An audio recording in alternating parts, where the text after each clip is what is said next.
I picked up the phone, and this person from Granada Television in England told me that the Beatles are arriving in 2 hours. Would you like to make a film of them? So I put my hand over the phone and turned to my brother. I said, who are the Beatles?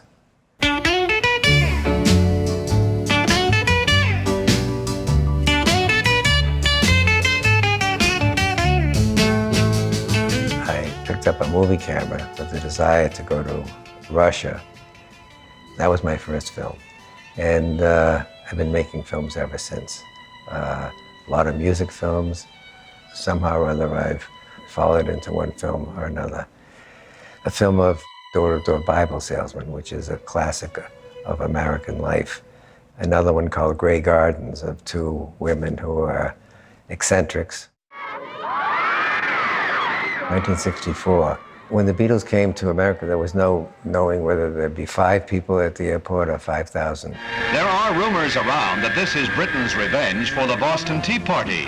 3,000 screaming teenagers are at New York's Kennedy Airport to greet, you guessed it, the Beatles. We both got on the phone, made a deal, rushed out to the airport just enough time to see the plane coming down. And just as they were getting off the plane, we were filming all of that, and got into the limousine with them. And the next 7 days, we were with them day and night. Tomorrow night at 7, the Beatles read their own poetry on a documentary, Meet the Beatles. All over the world. Oh, really? All this intimate behind-the-scenes experience, so that millions of people over the years have been able to be with the Beatles as we were. I think that its outstanding achievement is that you look at the film and you become a fifth Beatle. You feel so present and so much with them that you're almost taking up one of their instruments.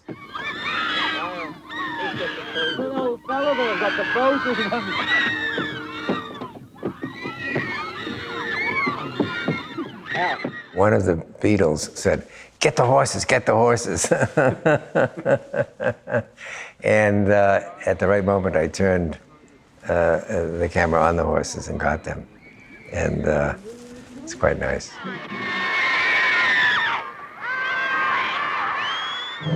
And now, here he is, Ed Sullivan. Ladies and gentlemen, the Beatles. We wanted to get into the studio with them, but we were stopped from getting in. But we did just as well by going down the street and filming the TV show. Ordinary people were watching it in their own apartment. Our preference has always been to film ordinary people.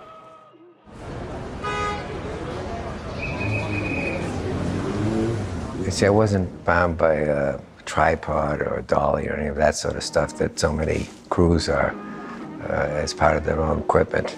No, I just had this handheld camera. I just felt like moving with it. So as a viewer, you're right in the thick of it.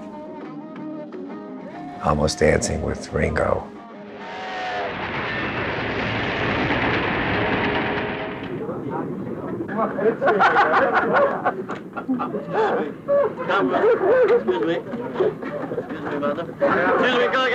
It so happened this little kid had the guts to just come over and sit next to Ringo, and I remember her saying, "I always wanted to meet a famous singer."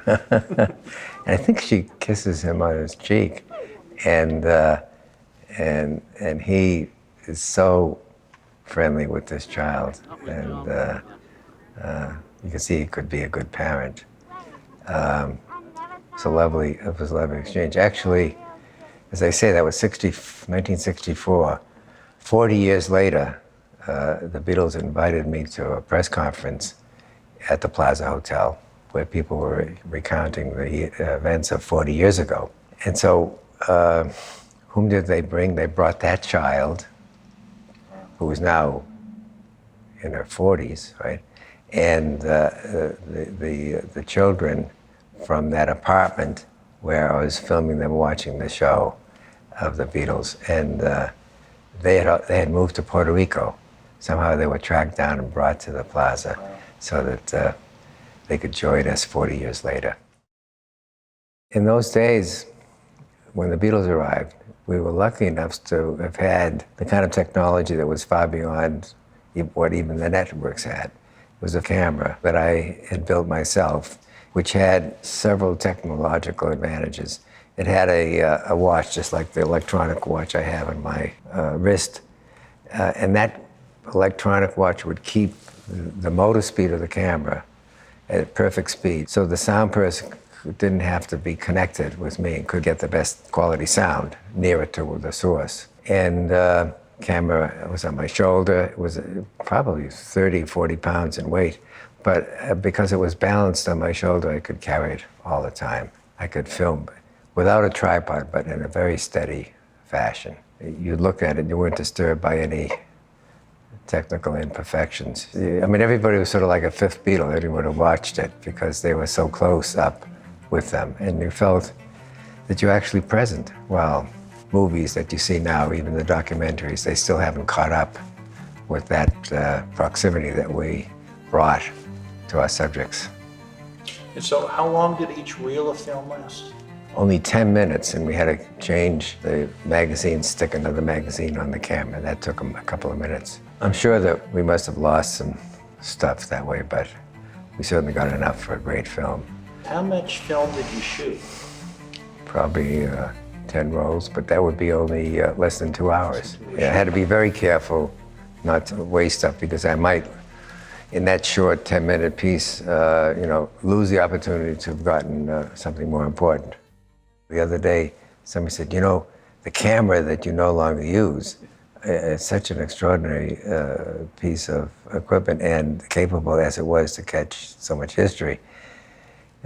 Put it on eBay and see what you can get for it. Maybe you can get a couple $100,000. And so I'm going to do that. It'll help pay for my next film.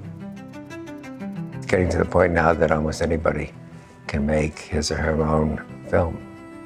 And it can be of quality good enough to be blown up to 35 to show it even in movie theaters. So what I'm trying to say is you don't have to be a professional to do very well with a video camera now. And we're going to see more of really good stuff made by people who are amateurs, which is all right, because they're doing it for the love of it. We've gotten into filming a lot of celebrities for one reason or another.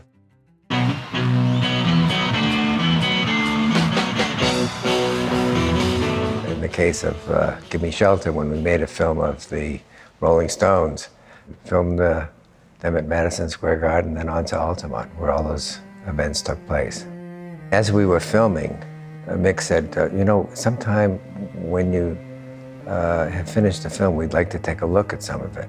And so, with that in mind, we brought them to the studio and showed them, especially that footage. Could you see what was happening, man? No, you couldn't see anything. Where it's another scuffle. There's the angel right there with the knife. We're splitting, man, if those cats don't stop beating everybody up inside. I want them out of the way, man. I don't like unity. That guy's got a gun out there and he's shooting at the Many people have commented on the notion that having made the film of the Beatles in '64, with their youthfulness and naivety and freshness, and then having made the film of the Rolling Stones at Altamont, where there's actually regional violence and a killing, right? That looking at the two films, you sort of had the bookends of the '60s. That if you want to know what the '60s were all about, just see those two films. We knew much less than what we caught.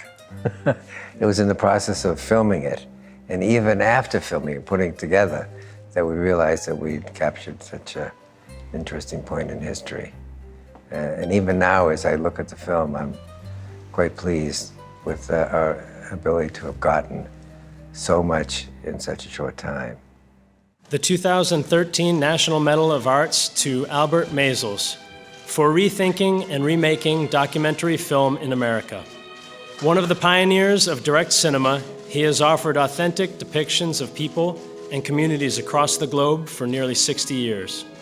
By capturing raw emotions and representations, his work reflects the unfiltered truths of our shared humanity.